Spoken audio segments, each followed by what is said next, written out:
os xiitas eles ficaram com a pecha de mais radicais, isso é equivocado. Eu vou explicar por quê.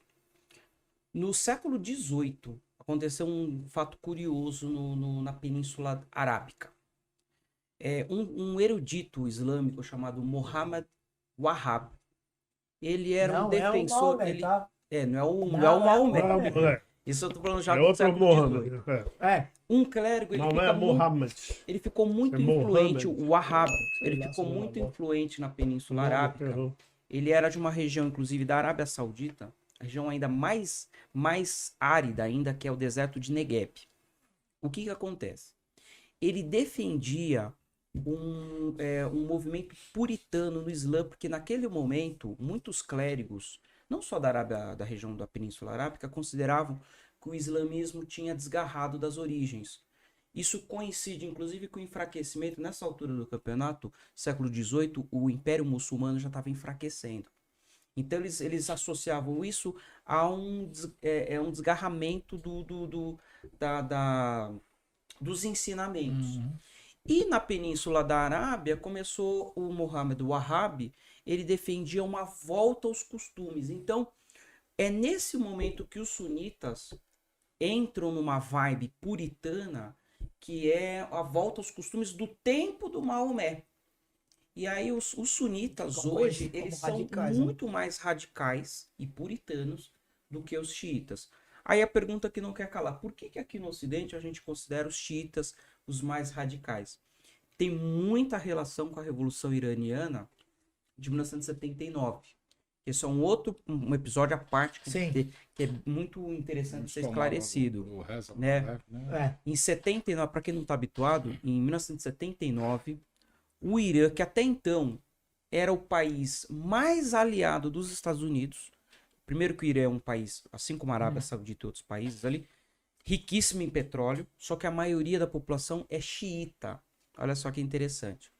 Só que o que acontece? Você tinha uma monarquia, que era a monarquia do Shah Reza Pahlavi.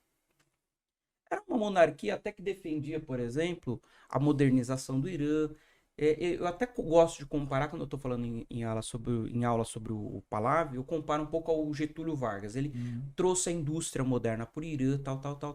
Só que às custas também de perseguição dos opositores e também de uma política de alinhamento total ao Ocidente. E mais, a família do Shah tinha uma tradição secular muito grande. Eles não se envolviam muito com a religião. Isso enfurecia a população, sobretudo a população mais pobre do Irã, que é muito religiosa e fervorosa.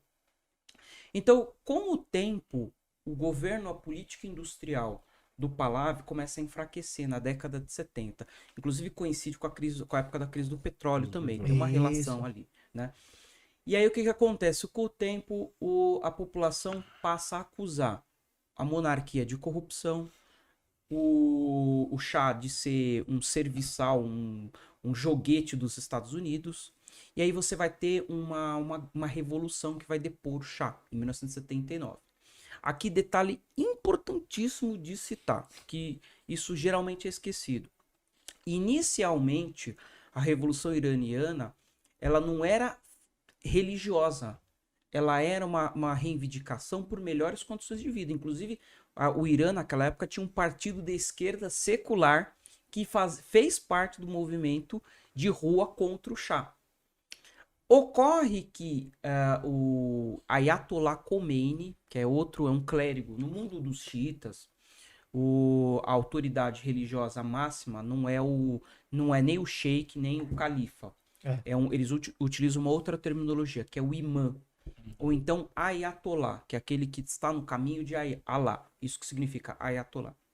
Então, no Irã você tinha a figura dos Ayatollahs. E de todos os Ayatollahs, o mais famoso de todos foi o Ayatollah Khomeini. E ele tem a figura dele é o líder supremo. Isso, ele é o escolhido, supremo. é o escolhido de Allah para ser o regente de toda aquela ópera lá. No mundo xiita também a palavra imã ou ayatollah, ela se refere muito a professores de teologia islâmica e também professores de direito.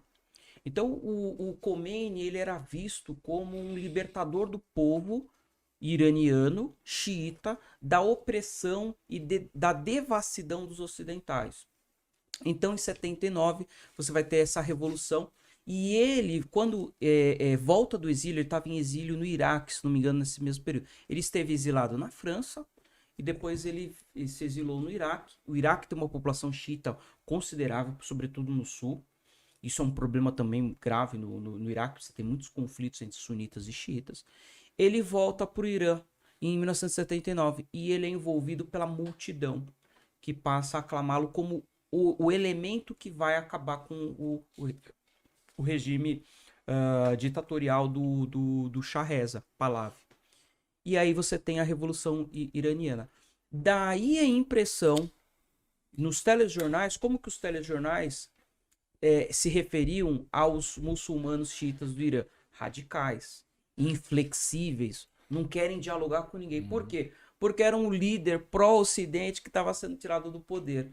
Mas se você analisar, você pode perguntar para qualquer muçulmano hoje, qualquer entendido do assunto, eles vão confirmar. Os sunitas, eles são mais radicais, porque eles são puritanos, eles são do movimento wahhabita, que é desse clérigo, desse erudita saudita, né?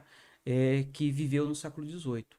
Né? Então é interessante citar essa questão. No mundo da geografia, inclusive, a gente cita 3 grandes geógrafos, que foram gênios, inclusive, do mundo árabe, que são pouquíssimos conhecidos no mundo ocidental, que, devido à academia, recentemente com mais especialistas aqui no Brasil do mundo árabe, passaram a ser conhecidos. Por exemplo, na região do norte da África, né, ele foi praticamente islamizado aos povos do norte da África. Os berberes, os tuaregs sofreram miscigenação com os árabes. Hoje em dia a maioria é árabe lá, né? Tem outras etnias, mas eles são grande medida árabe. De maioria. Na região da Tunísia surgiu um grande geógrafo. Não, ele não era só geógrafo, filósofo, escultor, pintor. Ele era tudo. Ele era uma das... Da Vinci árabe. Exatamente, exatamente. A melhor, todo mundo compara ele ao Da Vinci. Isso, É o Ibn Khaldun. Ele tem um nome estranho. O nome Na verdade, em árabe, o K e o H ele tem um som diferente. Ele tem um som de R, um H. Ibn Khaldun. Isso. O Ibn Khaldun, ele é uma referência, inclusive na matemática. Ele desenvolveu diversos estudos nesse campo. Acho que até a álgebra. Isso. A álgebra exatamente. Aí, outra palavra de origem árabe. Álgebra. Exatamente. Comecem a reparar, várias palavras com L têm origem árabe. Então, tem um outro também que foi muito importante, inclusive quem estuda África hoje vai nos livros e nos estudos que ele fez, que é o Ibn Battuta. Ele era um geógrafo, historiador árabe. E como muitos povos da África não deixaram, infelizmente, registros escritos, porque era a cultura deles, então você tem muita tradição oral na África, onde o conhecimento ele é passado de pai para filho, e muita coisa naturalmente se perdeu. Mas graças ao trabalho do Ibn Battuta... Desculpa te cortar, mas eu quero que você continue bem daí. Só uma coisa também que foi passado pelo Raj, que veio aqui, que Maomé... Vou falar no Alcorão, mas acho que serve para tudo. Maomé deixou uma mensagem, um recado para eles, né? Uma ordem, vamos dizer assim. Todo povo tem que ter na ponta da língua decorado o Alcorão. Todo o povo islâmico tem, né? Que é o MA, né? A nação islâmica, tem que estar decorado o Alcorão. Justamente por causa de perseguição, a que a gente falou agora de queima de livro. Se queimaram todos, eles têm que ter tem na cabeça. E por isso que o que você está falando, o princípio não é o mesmo. Tudo que eles aprenderam, algumas coisas eles decoravam justamente para não se perder. Exatamente. E sempre teve essa questão de buscar a unidade. Então é até estranho para o árabe hoje, para a gente analisando essa história, eles estarem divididos em estados independentes. Isso tem total relação com os interesses neocoloniais sobre o Oriente Médio. Porque os árabes nunca se viram como um povo separado. Eles sempre se viram como uma unidade, um povo só, uma religião, um idioma. Tanto que o árabe, ele foi ensinado em regiões onde a população não falava árabe, né? Então, você tem muito essa questão da unidade. Nós falamos agora há pouco. Por exemplo, o Império Árabe veio ali da Ásia até a Europa. Então você imagina a quantidade de idioma que tinha no meio ali. Né? Chegou a Índia, a região da Índia, Paquistão, aquela região. Paquistão hoje, a maioria muçulmana. A Índia lá com seus milhões tem 20% de muçulmanos lá. Exato. Indonésia, 20% da Índia. Uma informação, ó, que costuma surpreender muita gente. Sabe qual que é o país mais muçulmano do mundo hoje? Eles não vão... É a Indonésia. A Indonésia. Numericamente, porque você tem muitos. Eu vi uma pesquisa em 2016 que dava esse número. Eu falei, não falei Indonésia porque eu sabia que a pesquisa que eu vi em 2016 já é Indonésia. Isso é. Porque, aí é interessante a gente sempre lembrar uma frase que o Alexandre citou no começo. Nem todo árabe é muçulmano, nem muçulmano é árabe. Isso. Então, importante. na grande realidade, nem todo muçulmano era. Você tem muita gente do mundo que não é árabe, mas é muçulmana. Então, você tem a questão religiosa como um fator de unidade de diversos povos ao redor do mundo. E aí, citar um outro exemplo de grande pensador árabe, que é pouco conhecido no Ocidente, mas que tem sido cada vez mais citado recentemente, é o Al-Idrizi, que também foi um grande conhecedor da geografia da África e do Oriente Médio. Então, graças a esses pensadores que viveram ali no século XVI, XVII, a gente sabe muitas informações do continente africano e do próprio Oriente por exemplo. Médio. Agora, se imagine uma área onde a escassez é total. Então, o que acontece? Num ambiente de escassez, você tem duas possibilidades. O conflito intermitente, conflito permanente, ou então a unidade. Antes do surgimento do islamismo, você tinha um ambiente de conflito entre as tribos, os coraixitas e outras tribos que ocupavam a Península Arábica. Uhum.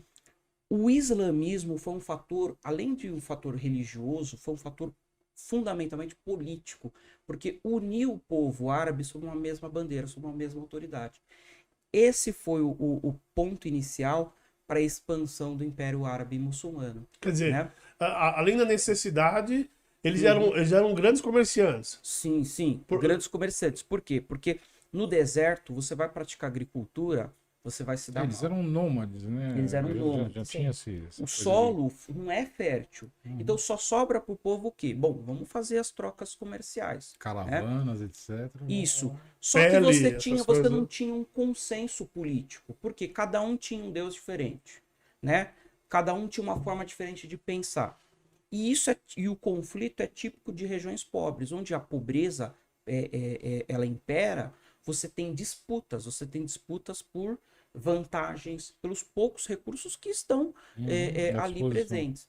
Então, o grande fato extraordinário, por exemplo, do islamismo para a cultura árabe é o fato dela ter promovido uma união do povo sob uma mesma bandeira. A gente pode dizer isso também em relação ao judaísmo e também ao cristianismo. Sim. Não é à toa que as três... Mas o árabe demorou, né? O árabe demorou. Foi a última, foi século VII. Maomé, né, que foi o Muhammad, foi expulso lá de Meca, né? Foi século VII. Teve que ir para Medina. No século VII, Depois do século VII, Então, por exemplo, você teve judaísmo, cristianismo. Não é à toa que essas três religiões são monoteístas, vão surgir aonde? No Oriente Médio, que é marcado por clima árido. No mesmo lugar, no mesmo lugar. Exatamente. Isso por que não poderia ser outro lugar?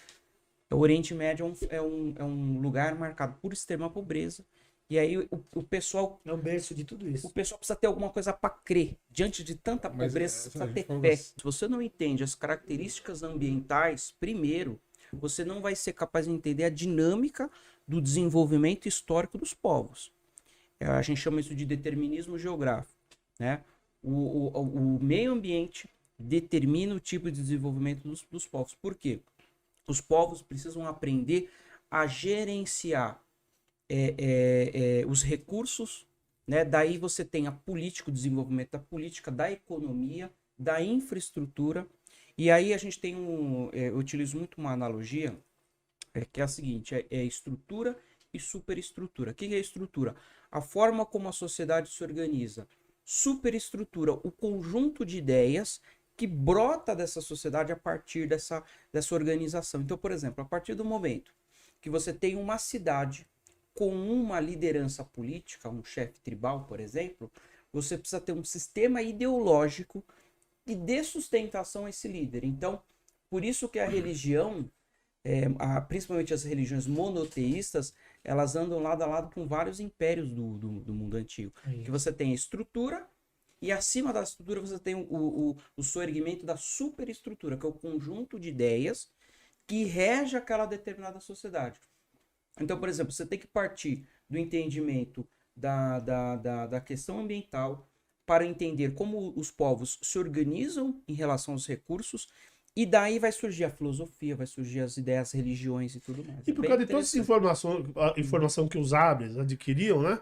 Justamente porque eles eram comerciantes, eles viajavam o mundo inteiro para comercializar, então eles tinham todas as informações. Então, na hora de uma batalha, ele sabia os pontos fortes e os pontos fracos do inimigo. Eles já conheciam. Já toda a origem, a essência daqueles povos, eles já conheciam. A religião, o comércio, as rotas. Por que que os europeus começaram a traçar rotas marítimas e não mais rotas terrestres? Por conta dos povos árabes. Por conta dos saqueadores. Estrangulavam, né? Mas também os sunitas são, se você fala de muçulmano, eles são 80% dos muçulmanos hoje. Sim, são. Xiitas é uma parte menor, ainda tem mais um que eu não lembro. O Irã de maioria. Dos que vivem na península. A gente pode dizer o seguinte, que o Oriente Médio... Porque no mundo afora, eles já não seguem muito essas doutrinas, tá? Eles seguem eles conseguem... O Islã puro, vamos dizer. Fora dali, essas vertentes, elas distorcem, às vezes, a palavra do profeta. É verdade. A palavra do profeta, você pode ler 1000 vezes. É igual você ler uma Bíblia, você ler o Torá, você vai ler o Corão. Você vai interpretar de uma maneira diferente. Mas nunca ela ataca qualquer outra nacionalidade, qualquer outra tribo. Não. Ela faz você vencer os seus medos interiores. Tá? Aliás, a palavra do muçulmano diz exatamente isso. Primeiro eles ferir outra pessoa. Isso começou a entrar. Mas o pessoal deturpa, né? Isso começou a entrar mais lá quando alguns amigos aí, que se dizem o dono da América, né? Querem ser conhecidos como americanos, mas